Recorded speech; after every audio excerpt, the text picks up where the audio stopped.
أعوذ بالله من الشيطان الرجيم. بسم الله الرحمن الرحيم.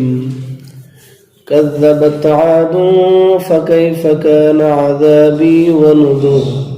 إنا أرسلنا عليهم ريحا صرصرا في يوم نحس مستمر تنزع الناس كأنهم أعجاز نخل منقعر فكيف كان عذابي ونذر.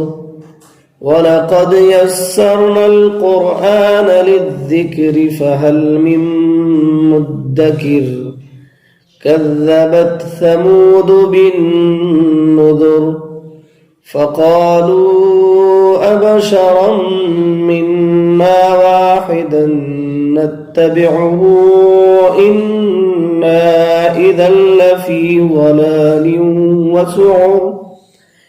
أألقي الذكر عليه من بيننا بل هو كذاب أشر. سيعلمون غدا من الكذاب الأشر. إنا مرسل الناقة فتنة لهم فارتقبهم واصطبر. ونبئهم أن الماء قسمة بينهم كل شرب محتضر. فنادوا صاحبهم فتعاطى فعقر فكيف كان عذابي ونذر. إنا أرسلنا عليهم صيحة واحدة فكانوا كهشيم المحتضر. ولقد يسرنا القرآن للذكر فهل من مدكر. صدق الله العظيم. سورۃ القمر کی ابتدا آیات میں قرب قیامت کا تذکرہ تھا.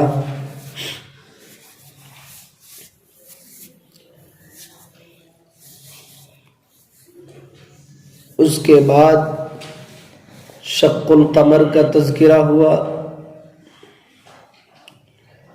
اور چونکہ ایک بہت بڑا معجزہ تھا، اور جب اس معجزے کا کفار و مشرکین نے انکار کیا تو آپ علیہ الصلاۃ والسلام کو اللہ رب العزت نے تسلی دی، اور تسلی اس طرح دی کہ جس طرح آپ کو جھٹلایا گیا اس سے پہلے بھی دوسرے انبیاء کرام علیہم الصلاۃ والسلام کو ان کی قوم جھٹلا چکی ہے.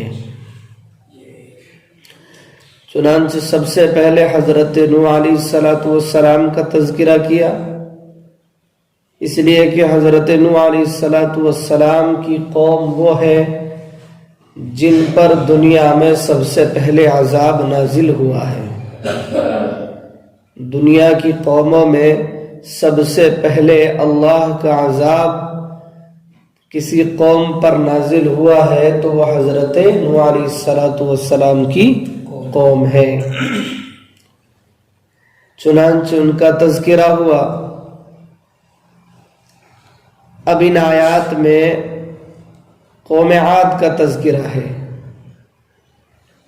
قوم عاد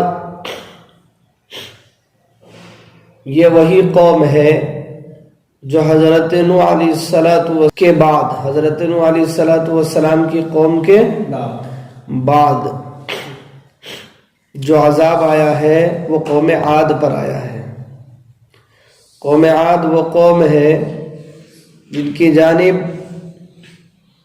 حضرت ہود علیہ السلام کو مبعوث فرمایا.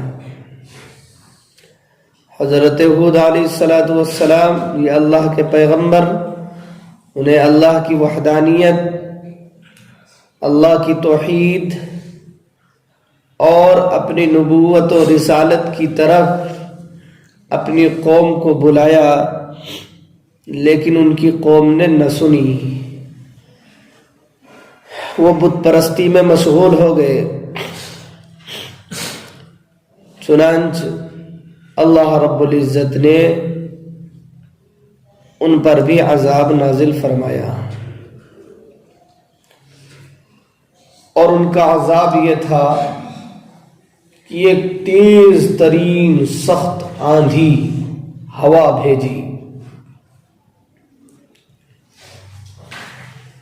کہ اس آندھی نے، اس ہوا نے ہر شخص کو دبوچ لیا۔ تنزع الناس، اس طرح لوگوں کو اکھاڑ پھینکتی تھی، کأنہم اعجاز نخل منقعر، جیسا کہ اکھڑے ہوئے کھجور کے درخت کے تنے ہوں، اس طرح اکھاڑ پھینکتی تھی۔ یہ عذاب آیا قوم عاد پر۔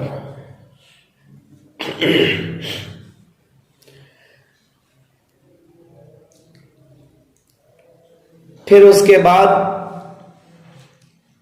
قوم سمود کا تذکرہ فرمایا اگلی آیتوں میں۔ قوم سمود وہ قوم ہے جو یہی قوم عاد میں سے جو ایمان والے بچ گئے تھے، وہی قوم ہے قوم سمود۔ یہ ایمان والے کچھ بچ گئے تھے اللہ کے عذاب سے، لیکن بعد میں اس قوم میں بھی بت پرستی آ گئی۔ قوم سمود اس زمانے میں مدائن صالح کے نام سے جانے جاتے ہیں۔ مدائن یہ مدینہ کی جمع ہے بمعنی شہر کے، اور صالح حضرت صالح علیہ السلام اس قوم کی طرف مبعوث ہوئے، تو حضرت صالح علیہ السلام کی طرف نسبت ہے۔ یہ قوم اب بھی موجود ہے، انہیں مدائن صالح کہا جاتا ہے۔ یہ قوم مدینہ منورہ اور تبوک کے درمیان واقع ہے، تقریباً مدینہ سے 380 کلومیٹر دوری پر یہ قوم واقع ہے۔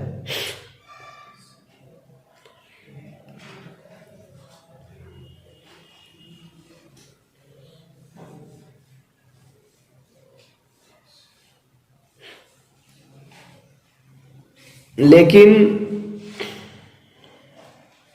جس جگہ یہ پہلے واقع تھے، یہ قوم جس جگہ پہلے تھی، اسے قبل حجر کہا جاتا ہے۔ تو جس جگہ یہ قوم پہلے تھی، جب اس پر عذاب آیا تو ساری زمین تہس نہس ہو گئی، اور وہ جگہ اب بھی عبرت کے طور پر باقی ہے، وہاں کوئی موجود نہیں ہے۔ لیکن ان کی قوم میں سے لوگ ہیں جو پھر جیسے قوم عاد میں سے جو ایمان والے تھے وہ بچے، پھر ان میں سے بت پرستی شروع کر دیے، تو وہ قوم سمود ہے۔ لیکن پھر قوم سمود میں سے بھی کچھ ایمان والے تھے، سمجھ میں آ رہی بات؟ تو وہ اب بھی ہے، جنہیں مدائن صالح کہا جاتا ہے۔ ان کی نسل ہے کچھ نہ کچھ، پھر ان کی نسل سے اور بڑھتی چلی گئی۔ جی، تو قوم سمود پر عذاب کس طرح آیا؟ یہ قوم سمود وہ ہے جو پہاڑیوں کو تراش تراش کر کے گھر بنایا جاتا ہے، واقع آ چکا ہے پہلے، چونکہ ہر ایک نبی کا تذکرہ کئی کئی مقامات پر آتے ہیں۔ جیسے قوم سمود ہے، انہی کا تذکرہ سورۃ الاعراف میں بھی ہے، سورہ شعراء میں بھی ہے، سورہ نمل میں بھی ہے، سورۃ الفجر میں بھی باتیں آ چکی ہوں گی، اور یہ سورہ قمر یہاں بھی ہے۔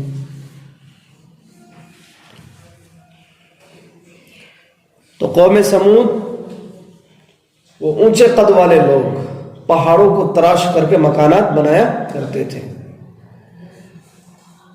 اب جب انہوں نے بت پرستی زیادہ شروع کر دی اور حضرت صالح علیہ السلام دین کی دعوت دیا کرتے تھے، اللہ کی وحدانیت بیان کیا کرتے تھے، انہیں اللہ کی جانب بلایا کرتے تھے، لیکن انہوں نے ایک نہ سنی۔ بالآخر ایک مرتبہ کی بات ہے کہ حضرت صالح علیہ السلام کو انہوں نے کہا کہ اس پہاڑی سے آپ اونٹنی کوئی معجزہ اونٹنی نکال کر دکھائیے، اونٹنی نکال کر دکھائیے تو ہم مانے۔ حضرت صالح علیہ السلام نے دعا فرمائی، اونٹنی نکل کر آ گئی۔ لیکن کچھ لوگ تھے جو معجزہ دیکھ کر ایمان لے آئے، لیکن اکثریت وہ ہے جو ایمان نہیں لائے۔ تو یہ پہلے انبیاء کے ساتھ ہو چکا ہے، حضور صلی اللہ علیہ وسلم کے ساتھ بھی ہوا، چاند 2 ٹکڑے ہو گئے۔ اب کفار و مشرکین کہہ رہے ہیں ذرا دور دراز سے لوگوں سے بھی معلوم کر لیں گے، مسافروں سے، چلو ٹھیک ہے۔ حجاز مقدس میں، مکے میں تو نظر آ گیا، لیکن مدینے والے کا کیا حال ہے، شام والوں کا کیا حال ہے، ان سے ہی معلوم کر لے چاند 2 ٹکڑے ہوئے ہیں نہیں، یہ صرف ہم لوگوں کو دکھا رہے جادو کر کے۔ سمجھ میں آ رہی بات؟ تو یہ پہلے زمانے سے چلے آ رہے، اسی پر تسلی ہے۔ خیر، جب اونٹنی نکل آئی، اب یہ ماننے کو تیار نہیں، لیکن ان میں ایک ڈر تھا، کھلی آنکھوں مشاہدہ کر چکے تھے کہ بھائی واقعتاً پہاڑی سے اونٹنی آئی ہے، لہٰذا وہ اونٹنی کی قدر کیا کرتے تھے۔ یہ لوگ اونٹنی کی قدر کرتے تھے کہ کہیں کچھ ہو جائے۔ پھر حضرت صالح علیہ السلام نے تنبیہ بھی کی کہ یہ اونٹنی اللہ کی جانب سے آئی ہوئی ہے، تمہارے پاس مہمان ہے، تم ان کی قدر کرو، ہرگز ان کو بری نگاہ سے مت دیکھنا ورنہ اللہ کا عذاب آ جائے گا۔ پھر باری تقسیم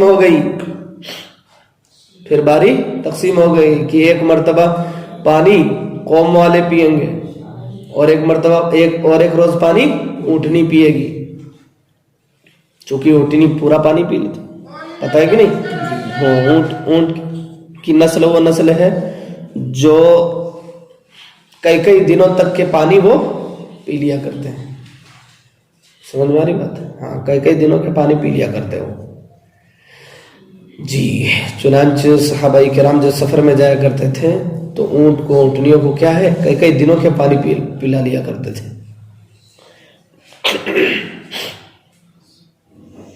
ان کے اندر ایک صفت ہے یہ کہ یہ 3 دن 4 دن ہفتے بھر کے پانی کیا ہے، پی لیا کرتے ہیں۔ خیر، جب یہ قوم انہیں گرا گزری کہ اونٹنی کو ایک روز پانی پلانا ہے، پھر ایک روز ہم پیئیں گے، چلو اونٹنی کو مار دیتے ہیں، نہ رہے باس نہ بجے بانسری جی۔ چنانچہ مشورہ ہوا اور انہوں نے اونٹنی کو قتل کر دیا۔ اب جب اونٹنی کو قتل کیا ہے، حضرت صالح علیہ السلام کو خبر ملی تو حضرت صالح علیہ السلام نے فرمایا کہ سنو، اب عذاب آ کر رہے گا، 3 دن کے اندر تمہارے پاس عذاب آ جائے گا۔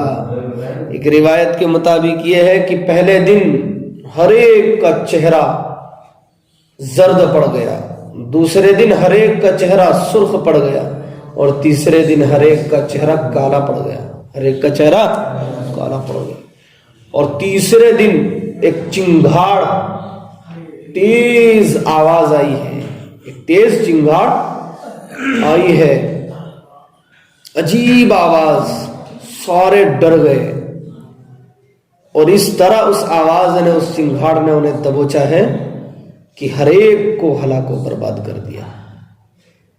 یہ ہے قوم سمود کا عذاب جی۔ دیکھیے، کذبت عاد فکیف کان عذابی ونذر، قوم عاد نے جھٹلایا تو میرا عذاب اور تنبیہات کیسی تھی۔ بے شک ہم نے ان پر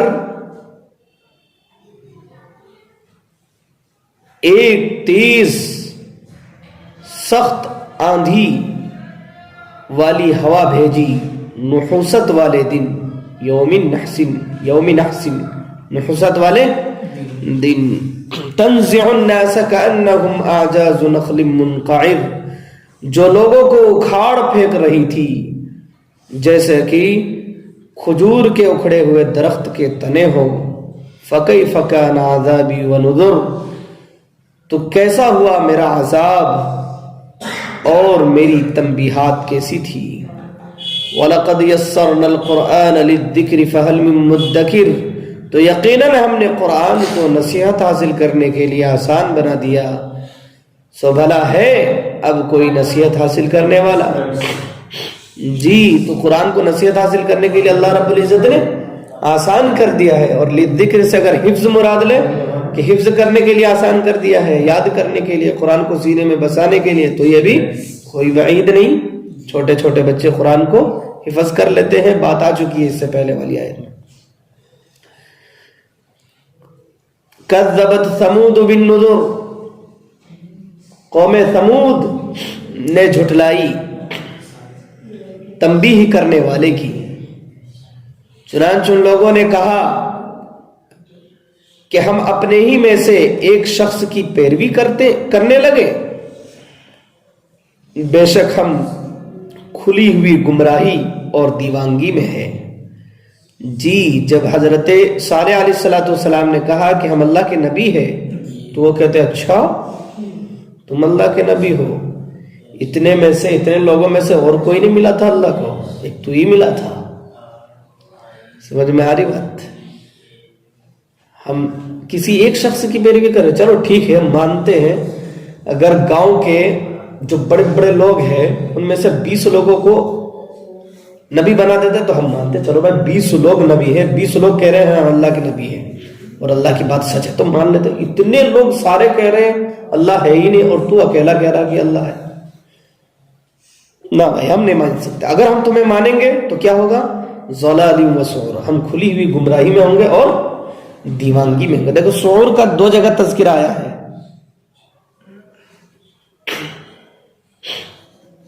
اس صورت میں سعور کا تذکرہ 2 جگہ آیا ہے۔ ایک سعور کے معنی ہے دیوانگی جو یہاں آیا، اور ایک آگے تذکرہ آئے گا سعور، اس کے معنی ہے آگ کے، کہے کہ وہ آگ جو بشکل عذاب ہے، بشکل عذاب، تو ہر ایک معنی میں استعمال ہوتا ہے۔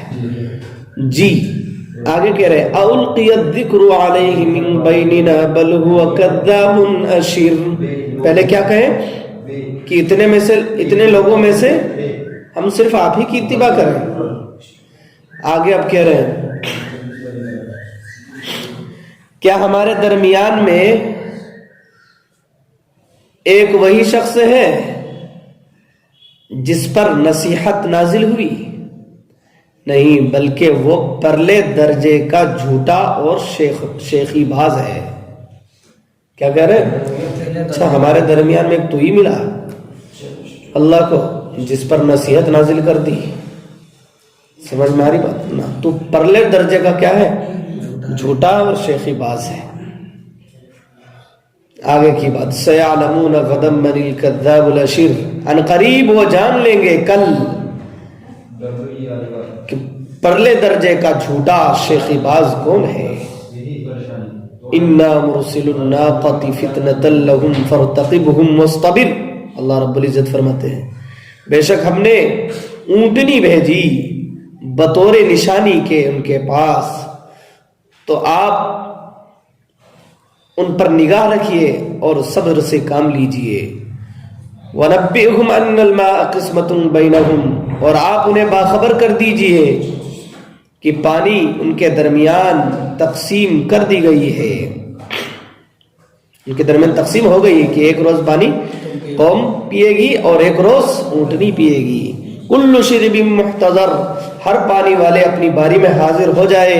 فنادوا صاحبهم فتعاطى فعقر، تو انہوں نے، قوم نے اپنے صاحب کو بلایا تو انہوں نے ہاتھ بڑھایا اور اونٹنی کو قتل کر دیا۔ فکیف کان عذابی ونذر، تو میرا عذاب اور تنبیہات کیسی تھی۔ بے شک ہم نے ان پر ایک چنگھاڑ بھیجی تو ہو گئے وہ لوگ جیسا کہ کانٹوں کی روندی ہوئی باڑ، روندی ہوئی کانٹوں کی باڑ. دیکھو یہ بھی سمجھ لو کہ حشیم المحتضر، حشیمی کانٹوں کی روندی ہوئی باڑ، روندی ہوئی کانٹوں کی باڑ یہ کہتے ہیں جس طرح باری کھیتی وغیرہ میں جو جھاڑیاں، چھوٹی چھوٹی لکڑیاں جھاڑیاں کاٹ کے جو گھیراؤ کرتے ہیں نا، گھیراؤ، سمجھ میں آ رہی بات؟ تو یہ عرب والے اپنی کھیتیوں کی حفاظت کے لیے کیا کرتے تھے، عرب والے اپنی کھیتیوں کی حفاظت کے لیے، اور بار بار اسے دیکھا کرتے، بار بار اسے دیکھا کرتے تھے. تو یہ عرب والے اس مثال کو جلدی سمجھتے ہیں. اللہ رب العزت نے قرآن کریم کی آیت میں یہی نازل فرما دی. وَلَقَدْ يَسَّرْنَا الْقُرْآنَ لِلذِّكْرِ فَهَلْ مِن مُدَّكِرٍ، تو یقیناً ہم نے قرآن کو نصیحت حاصل کرنے کے لیے آسان بنا دیا، سو اب کوئی ہے نصیحت حاصل کرنے والا. اللہ ہمیں کہنے سننے سے زیادہ عمل کرنے کی توفیق عطا فرمائے.